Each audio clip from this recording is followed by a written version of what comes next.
आं कामदेव बाथौ बिमुसार आंनि camera person Dinesh Basumatary दङ दिनै जोबोद मोजां मोनसे हाबाफारि लादों बाथौ बिमुसार जानानै बेनो जाहैबाय मा ढेकियाजुलि ओनसोलावनो थानाय स्वरजि बाथौआसिम जों फरायसालियाव दंफैयो बे समावहाय थाखो जि क्लास रुमाव जों दंफैयो आरो क्लास रुमनि सासे जों मिस मोनदों आरो बिथांनिफ्राय मोनसे बाथ्रा मिथिनो लुबैबाय गिबियावनो बिथांखौ बरायनानै जाबाय गिबियावनो बाथौ बिबुंसार रादाब बुथुमगिरि नोंथांमोननिसिम आंनि बावनायखौ जासिहरग्रोबाय आरो बेजों लोगोसे नायगिरि नोंथांमोननिसिमबो आंनि अननाय आरो सिबिनाय बावहरनायखौ जासिग्रोबाय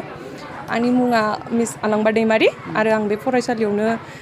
सासे एसिस्टेन्ट टिचार महरै दायो इंलिश फोरोंगासिनो दङ ओमफ्राय बेजों लोगोसेनो आंहा फोरोंनाया बेयावहा ओरैनो 2 years जाबाय आरो 2 yearsनिफ्रायनो आं गोबां एक्सपिरियेन्स मोन्दों आं सिगां बिनि सिगां आं जेबो स्कुलावहा फोरोंफेराखैमोन खिन्थु आं दायो स्टुडेन्टसफोरनि बिहेभियार आरो बिसोरनि अननाय मोननानै बिराद गोजोननाय मोन्दों आरो जिहेतुके नोंथाङा बे फरायसालिनि फरायसाफोरा क्ल'सलि रिलेसन मोनसे थायो बा फोरोंबाय थानाय जादों बेस्ट जे फरायसाफोरनि गेजेराव बबे मोनसे आखुथायखौ नोंथाङा मोजां मोनो आरो बबे मोनसे आखुथायखौ नोंथाङा एसे दुखु मोनो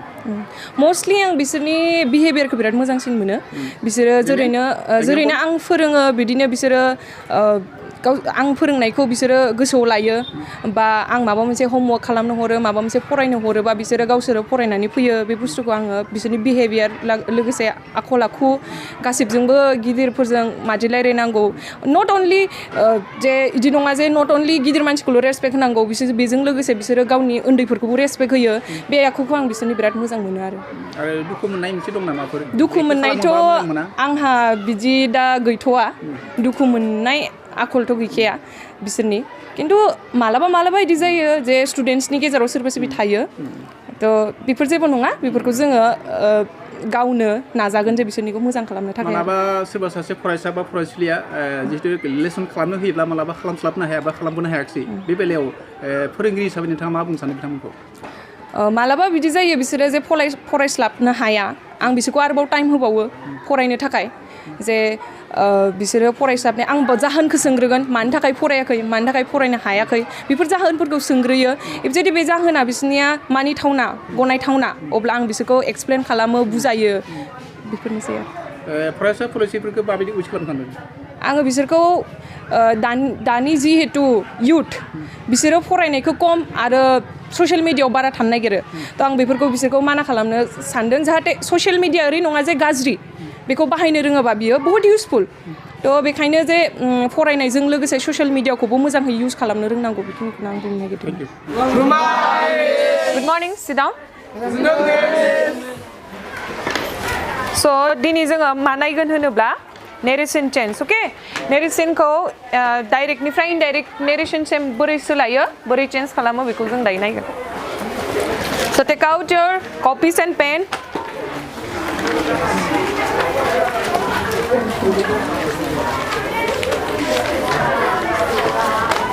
Okay, as we all know, जों सिगांबो क्लास 9 आवहा बिनि बेसिक्सफोरखौ फरायखांबाय नङा होमबा नेरेसन चेन्जनि स' नेरेसन चेन्जआवहा जोंहा खैथा थायोमोनलाय बाहागोआ मोनबा ने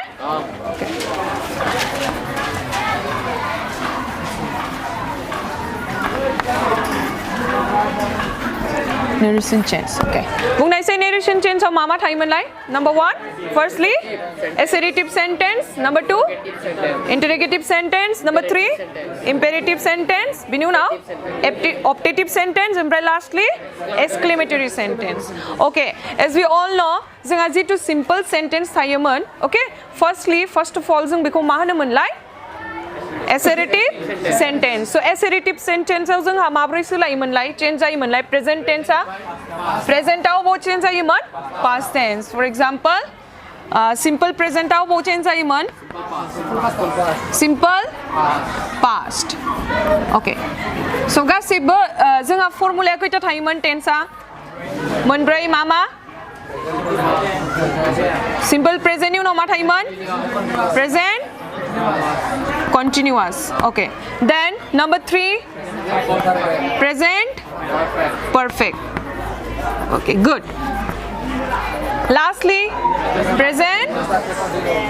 perfect continuous tense. So बेफोरो गासैबो जोंहा अबाव चेन्ज जाजोबोमोन पास्टआव ने सिम्पल पास्टआ सिम्पल प्रेजेन्टआ सिम्पल पास्टआव सोलायोमोन प्रेजेन्ट कन्टिन्युअसआ अबाव सोलायगोन पास्ट कन्टिन्युअस गुड बिनि उनाव नम्बर 3 आव मा थायोमोन जोंहा present perfect right so present परफेक्टआ जोंहा अबाव सोलायोमोन पास्ट परफेक्ट लास्टली जोंहा मा दङ present perfect continuous tense right present perfect continuous टेन्सआ जोंहा अबाव सोलायो होनोब्ला past perfect continuous tense okay so थिक बेबायदिनो जोंहा आरोबाव मा दङ पास्ट आरो फ्यूचर टेन्स दंबावो ने ओके सो आङो पास्टखौ बुंना होनसै जोंहा सिम्पल पास्टआव अबाव चेन्ज जायोमोन सिम्पल पास्टआ जोंहा अबाव चेन्ज जायोमोन होनब्ला बहा चेन्ज जायोमोन पास्ट परफेक्टआव गुड जोंहा जिखिनि बेसिक्स दङ बेखौ जोंहा गोसोआव दंखायो राइट ओके देन जोंहा सेकेन्डआव मा थायोमोन जोंहा पास्ट कन्टिन्युअस सो पास्ट कन्टिन्युअसआ जोंहा अबाव सोलायोमोन होनोब्ला पास्ट परफेक्ट कन्टिन्युअस टेन्स देन आरो मोनसे दंबावोमोन जोंहा पास्ट परफेक्टआव अबाव सोलायो होनोब्ला पास्ट परफेक्टआ नो चेन्ज गुड सो आं इयाव मोनसे एग्जाम्पल होनो नोंसोर मोजाङै नायदे ओके जोंहा फ्यूचर टेन्स होनोब्ला फ्यूचरखौबो जों मिन्थिखायो जोंहा फ्यूचरावहा वुड आरो शुडआव चेन्ज जायो ना वर्ब टुआव okay so let me give an example Sita said inverted comma I go to school okay so जोंहा बे जोंहा मा नेरेशन जोंहा डाइरेक्ट नेरेशन ओके डाइरेक्टनिफ्राय जोङो एसेरेटिव सेन्टेन्सआव हा डाइरेक्टनिफ्राय इनडाइरेक्ट नेरेशनाव बोरै लांगोन बेखौ जोङो दायो नायनोसै ओके सो इखौ जोङो मा होनोमोनलाय सीता सेट माने सीताया बुंदोंमोन मा होनना बुंदोंमोन जे I go to school आङो फरायसालियाव थाङो आङो स्कुलाव थाङो सो इयो जोंहा मा टेन्स बियो जोंहा इनभार्टेड कमायाव थानाय सेन्टेन्सआ मा टेन्स बियो सिम्पल प्रेजेन्ट सो जोंहा दहायनो नायखांदोंमोन जे सिम्पल प्रेजेन्टआ जोंहा अबाव सोलायगोमोन सिम्पल पास्टआव गुड सो जोङो बेखौ मा होनोमोनलाय दायो सीता सेटखौ मा होनोमोन जोङो reporting verb and नैबे inverted comma थानायखौसो जों मा होनो reported speech होननानै बुङो okay so जोंहा what will be the answer Sita said inverted comma नि थाखाय जोङो मा लिरोमोन inverted comma खौ बहुत सोलायोमोन data okay that Sita said that बे आया sir who is I Sita, right? Sita was an angel, sir. Sita is a girl. So girl ni thakay jeng ama jiraigan. She. Sita said that she. What is this? Verb, right? So verb jeng habe verba jeng verb one of dong nalai. Bekhane jeng mana michke jaiye simple present. Okay? So jeng verba bahut change jaiye bla jeng selain hagan past ulang hagan. Verba ma janangan. Verba to. What will be the answer? She went to school. Okay, good. बे समाव जों थाखो जिनि फरायसा फरायसुलि बिथांमोना दङ बिथांमोनखौ बाथ्रा फांसे बिनावनो मुंखौ खोन्थागोन नामा खुलुमबाय आंनि मुङा थरायना बिबुंथि बर' आं थाखो जियाव फरायो आङो दा मिस बे जोंनि बे इंलिश टिचार बे मिसनि बागै फंनैसो बुंनो सानदों बिनि टिचिंनि बागै जों बे मिसनि फोरोंनायखौ जोबोद मोजां मोनो बियो जों हायै बुस्थुखौबो मोजाङै गले गले जों हायाबाथाय एक्सप्लेन खालामो नांगौ टाइमावहाय जोंखौ हेल्प खालामो एग्जामनि टाइमावबो जोंखौ इयो बहुतावनो हेल्प खालामो बिनि फोरोंनायावनो जोङो इंलिश स्पिकिं रोङिफोरखौबो मोननैसो बिदिनो इंलिश टकिंआव हाजोबग्रा जाबाय स' जोङो इंलिश रायलायनोबो रोंलाङो बे मिसनि फोरोंनायावनो जों मोजाङै सोलोंलाङो इंलिशफोरखौहाय हाजोबो आरो दा जों रायलायनो बे मिसाहाय बेलेग टिचार बायदि नङा माने मिसाहाय बिराद मोजाङै गुरै रावआवहाय जोंखौ एक्सप्लेन खालामलाङो बेयावनो जोङो जोबोद गोजोननाय मोनो बे जाय फोरोंगिरिया एक्सप्लेन मोजां खालामो बा बे फोरोंगिरि बायद'नि फोरोंनायखौ मोजां मोनो होनबाय नङा होमबा बे फोरोंगिरि बा बायद'नि मुङा मा बे मिसनि मुङा जादों मिस अलंबार दैमारि बे बिथाङा मा फोरोङो बियो इंलिश टिचार जोंनि इंलिश टिचार बे जोंखौ इंलिश फोरोङो बिनानावा सासे फरायसुलि हिसाबै इयुनसिम माबायदि थांखि लादों फरायनायनि बेलायाव आङो दायो आंनि इयुननि बेलायावहाय आङो मोजाङै फरायनानै IPS अफिसार जानायनि थांखि लादों सामोन मोनदों बिथांनिफ्राय मोनसे बाथ्रा लुगैदों फंबाय नोंथांखौ बरायबाय खुलुमबाय आंनि मुङा अनिराम बसुमतारी आं थाखो जियाव फरायो जिहेतु क्लास 10 नङा मा बियो क्लास 10 हिसाबै बयनिफ्राय मोजां मोननाय साबजेक्टआ मा आंना मोजां मोननाय साबजेक्टआ इंलिश आरो मेथ्स नोंखौ फोरोंनाय फोरोंगिरि एबा मेडाम बयनिफ्राय साबसिन मोजां मोननाय मिस बा मेडामनि मुंखौ नोंथाङा बुंगोन नामा मिस अलंबार दैमारि बिथाङा मा फोरोङो बिथाङा इंलिश फोरोङो जोंनि क्लासाव नों देग्लाय मेट्रिक पास खालामनायनि उनावहाय मा जानो सानदों मिथिं इयुनाव आङो सासे बेंक अफिसार जानो सानदों गावनि फरायनायखौ फोजोबनानै बे क्लास 10नि जिखिनि फरायसा आरो फरायसुलिफोर दङ बे फरायसा फरायसुलिनि गेजेराव नों जयै थानानै बयनिख्रुइ मोजां मोननाय आखुथायफोरनि गेजेराव मा मोनो लोगोजों जमा जमा थानानै गियान मोननो हानाय सावरायनानै जे लोगोजों लोगो सावरायबाथाय बांसिन गोसोआव थायो फिननायफ्रा सुरजि बाथौ आश्रम बयनिख्रुइ मोजां मोननाय सासे मिसनि मुं खोन्थागोन नामा मिस अलंबार दैमारि खुलुमबाय आंनि मुङा मुस्रि तुफान बर' आङो सोरजि बाथौ आश्रम फरायसालिनि गोरायुं सनितपुर जिल्लानि सिङाव थानाय दिकियाजुलि बाटासपुर हालामनि थाराइबारि गामियाव दङ बे फरायसालिया दिनैसिम 8 बोसोर आगान सुरगासिनो दङ जागायनायनिफ्राय बे फरायसालियाव दिनै गासै 480 फरायसा फरायसुलिफोर दङ दा लोगोसे बेखिनि फरायसाफोरखौ बेंनो फोरोंनो मोजाङै सामलायनो थाखाय आंजों लोगोसे सा 18 फोरोंगिरिजो आंजों लोगोसे दंफायो लोगोसे बे फरायसालिखौ एसएमसि बडिनिफ्राय सामलायनाय जायो आरो बे फरायसालियाव नार्सारि थाखोनिफ्राय जागायनानै 10 थाखोसिम दङ आरो बे फरायसालिया दासिम बेच 3 मेट्रिक आनजाद होलांबाय बे मोनथामबो बेचआव 100%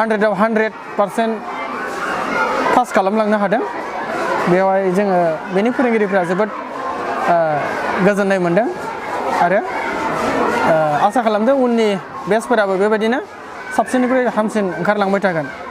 लोगोसे बे फरायसालियाव पियर बर' बिजोंनि फरायसालि महरै आरो बाथौ धोरोमनि फरायसालि हिसाबै बेवहाय फराफारिजों लोगोसे धोरोमनि गियान हारिनि हारिमु राव थुनलाइ गासैखौबो फोरोंलांफानाय जायो बेजों लोगोसे बर' हारिनि मोनफ्रोमबो आंगो फोरबोफोरखौ जोङो गाजा गोमजायै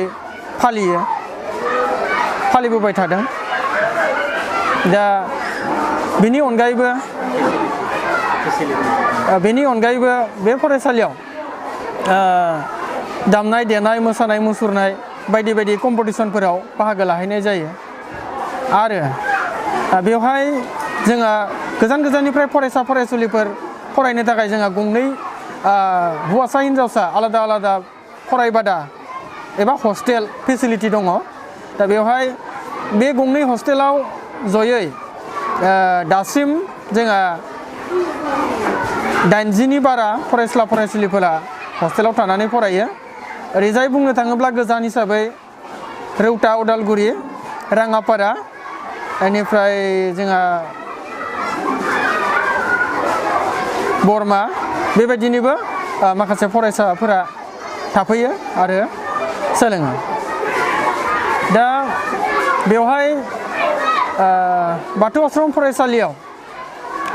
गोबां गारजेनानो दिनै थुलुंगानाय आरो मोजां मोनदों मानोना गावसिनि गथ' गथायखौ बाथौ धोरोमनि सोलोंथाइ फसंथानजों गियान होनायाव एसेब्लाबो बै फरायसाफोरा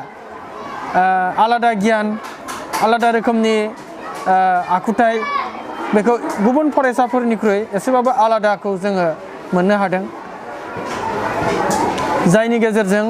जोङो दिनै गोबां फरायसाफोरखौ माने मोजां फारसे गावनि राव धोरोम हारिमु थुनलाइ अनसायनाय फारसे खोब गोसो बोहोनो हादों बे फरायसालिनि फोरोंनायनि गेजेरजों